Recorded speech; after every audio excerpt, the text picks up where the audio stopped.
people, لَأَقْتُلَنَّهُمْ قَتْلَ عَادٍ. If I ever see these people and they come out while I'm alive, I will destroy them like Allah destroyed the people of Ad. The people of Ad, Allah said about them, فَهَلْ تَرَى لَهُمْ مِنْ بَاقِيَةٍ. When Allah destroyed them, Allah said, do you know any one of them that's remaining? Meaning, I will annihilate them. I will not let any of them remain. Are we all together, brothers? That group, with their force and their power, it came out at the time of Ali ibn Abi Talib radiyallahu ta'ala anhu. At the time of the Prophet alayhi salatu wasalam, that man came out. The Prophet already told that this man is going to give this ideology to other people and it's going to carry on and carry on and carry on. Huh? Are we all together, brothers?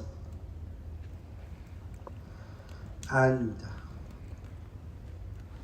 this group could not come out at the time of Abu Bakr, and definitely not the time of Umar.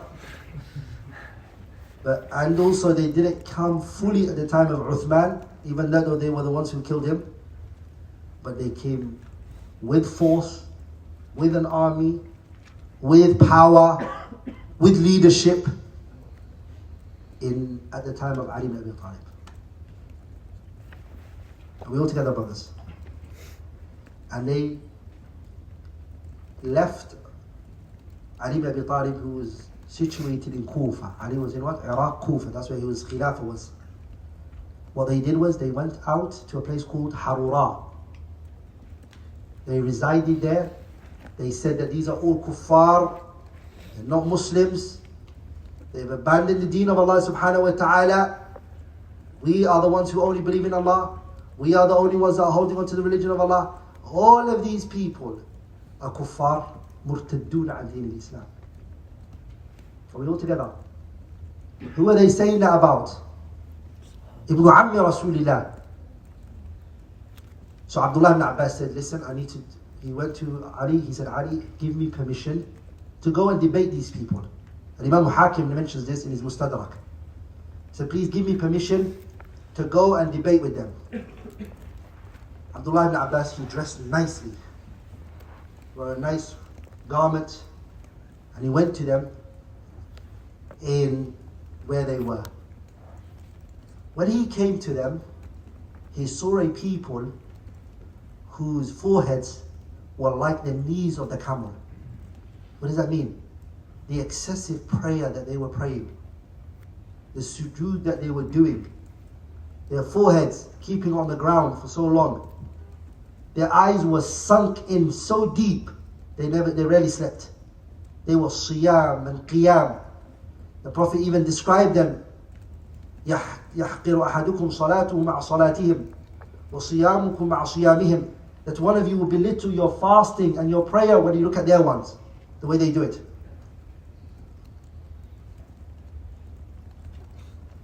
As soon as they saw Abdullah ibn Abbas, they said, this man is from Quraysh. Look at this, and I want you to remember this. Abdullah ibn Abbas, when he came and he walked towards them, he looked around and he said to them, لَيْسَ مَعَكُمْ أَحَدٌ مِّنْ أَصْحَابِ رَسُولِ اللَّهِ. Underline that point. None of the companions are with you guys. Why? Why do you guys not have the companions with you? Sah? Not one of the companions is in your midst. The people who heard directly from the Prophet, not one of them is with you? None of them were with them. He sat down and he said to them, before he spoke to them, they saw him wearing his garment and the way he was dressed, Abdullah ibn Abbas radiallahu ta'ala anhuma, and they said that we don't want to talk to him. Don't talk. So they whispered to themselves, don't talk to him. Don't talk to him, Abbas. He is from the people that Allah said about in the Quran, مَا ضَرَبُوهُ لَكَ إِلَّا جَدَلًا بَلْ هُمْ قَوْمٌ خَصِمُونَ. That they're very argumentative. This is talking about Nadr ibn al-Harith and Kuffar Quraysh. They took that verse that came down on the people of Kufr and they applied it on who? That's one of the qualities. These things I'm mentioning to you by these are characteristics of theirs. These are characteristics. They take ayatul nazalat, verses that came down on the kuffar, and they apply it with its application and everything of its form. They apply it on who? The Muslims. Abdullah ibn Abbas, Turjuman al-Quran. You all know Abdullah ibn Abbas, the first thing that went into his mouth was the date that the Prophet chewed, alayhi salatu wassalam. And it was put in his mouth. Are we all together, brothers? The Prophet chewed date and put it in his mouth. That was the first thing. His mom didn't even breastfeed him yet. She came running with him. And she said, here's my son. I haven't given him even breast milk yet. Give him something. The first thing that went in his mouth was a date that was chewed by Nabiullah Muhammad sallallahu alayhi wasallam. On top of that, the Prophet said to him, Allahumma faqihu fi ddin wa alimhu ta'wil. Oh Allah, give Ibn Abbas the understanding of the religion and also the interpretation of the Quran. On the day of Arafah in Hajj, Abdullah ibn Abbas stood up. Sa'id ibn Jubair and Tawus ibn Kaysan and Abu Aliyat al-Rayahi, they were there sitting. They said, Wallahi, he did the tafsir of the Quran that day, Ibn Abbas. He took ayat and he explained it. Wallahi law sami'ahu ar-Rum wa Turk la aslamu kulluhum. If the Romans and the Persians and some of those, they had the tafsir he just gave, they would have taken Islam. The knowledge that was gushing from him. Are we all together? That's why Mujahid ibn Jabrin, he said, عرضت المصحف على ابن عباس 3 عرضات. Mujahid ibn Jabrin is a student of Ibn Abbas. He said, I opened the mushaf, I grabbed the mushaf. I started from Surah Al-Fatiha. Bismillah ar-Rahman ar-Rahim. What does that mean, Ibn Abbas? Good.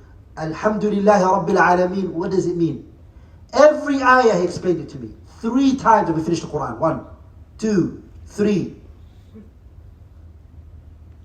Are we all together, brothers? Abu al-Jawza, he said, جاورت ابن عباس 12 سنة. I was the neighbor of Ibn Abbas for 12 years. I took the entire Quran from him. I was just his neighbor and I benefited the whole Quran from him. Even that though, he was only 15. Some said 13 hatta. Some even said 17. When the Prophet passed away. Are we all together, brothers? Very young. Ibn Abbas, I'm mentioning all of this, brothers, because we have to understand before the discussion opens with the Khawarij, which man this is. Ibn Abbas, one day he went to Umar ibn Khattab. He carried a bucket of water. Umar ibn Khattab needed the toilet. So he took the bucket for him. And back in those days, the toilet was outside in the open.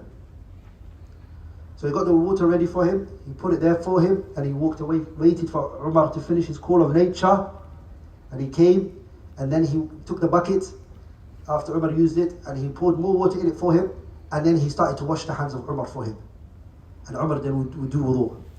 He thought, this is my best opportunity. He said, Umar, I have a question I want to ask you. For 1 year, I was avoiding you. I couldn't ask you because you're somebody I'm nervous around. Oh, Umar. He said, I want to know the tafsir of the ayah, إِن تَتُوبَا إِلَى اللَّهِ فَقَدْ صَغَتْ قُلُوبُكُمَا. Who is this ayah talking about? The 2 people. Umar said, وَعَجَبًا لَكَ يَا Ibn Abbas. Ibn Abbas, fascination and wonder be for you. He was shocked. You don't know these 2 people? Ibn Abbas, he didn't even reach the age of 20.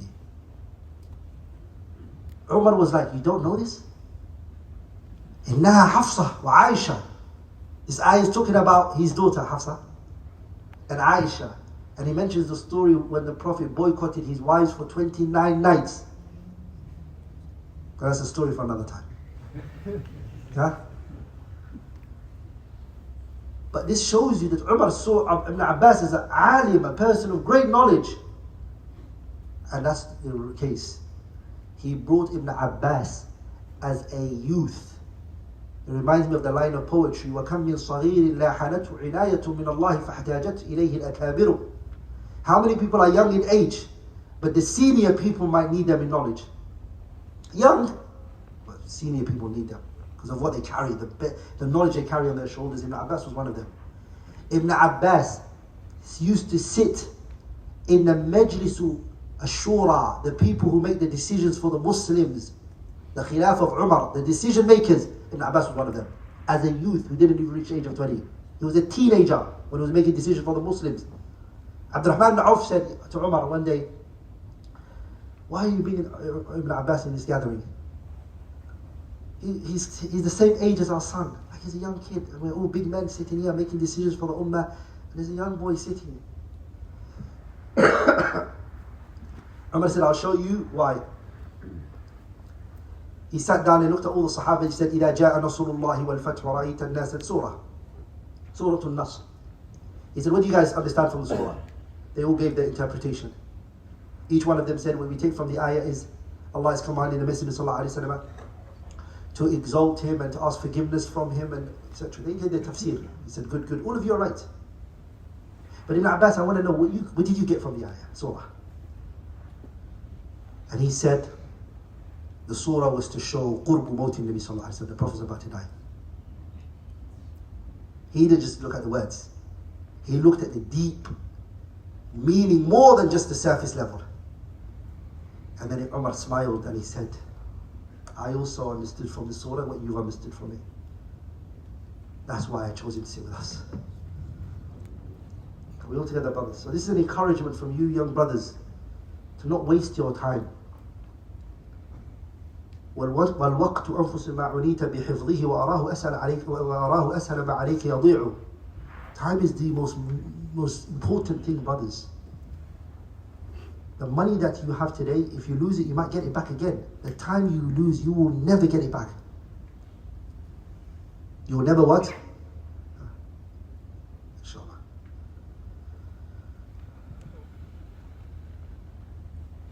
The time that you lose, my brothers and sisters, you're not going to get that back.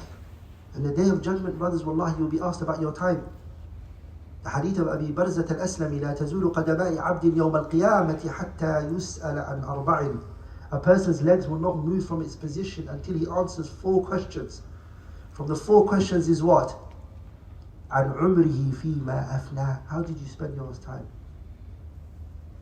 وعن شبابه فيما أبلاه. As a youth, what did you do with your time? How did you spend your life? Are we all together? أولم نعمركم ما يتذكر فيه من تذكر وجاءكم النذير. Has Allah not given you enough time to live, to come back to your sense and to rectify your situation? So brothers, don't waste your time. We're at a time when social media and all of these things are subhanallah rampant. And then mashallah flicking through one, okay, mashallah, I want to watch more. Was it TikTok? And Snapchat, and Facebook, and Twitter, and Instagram, all these things. And some more is going to come. You waste your life, your most valuable thing. Don't. What made Ibn Abbas unique is that he used to travel to seek knowledge. When he came to the Sahabi's house and he slept in front of the door, and the wind was blowing from all directions, and he covered his face and he lied there because he came at night and he didn't want to knock on his door, but there was a hadith he heard that this man heard from the Prophet that he wanted to take from him. So he waited for him for Fajr. When the Sahabi came out and he saw Ibn Abbas sleeping, imagine the Prophet's cousin is sleeping in front of your house. So he said, why are you sleeping in front of my house for? Why didn't you just tell me? I would have come to you wherever in the world you wanted me to come. And he said, no, al-ilmu yu'ta wa la ya'ti. If you want knowledge, you should go to knowledge.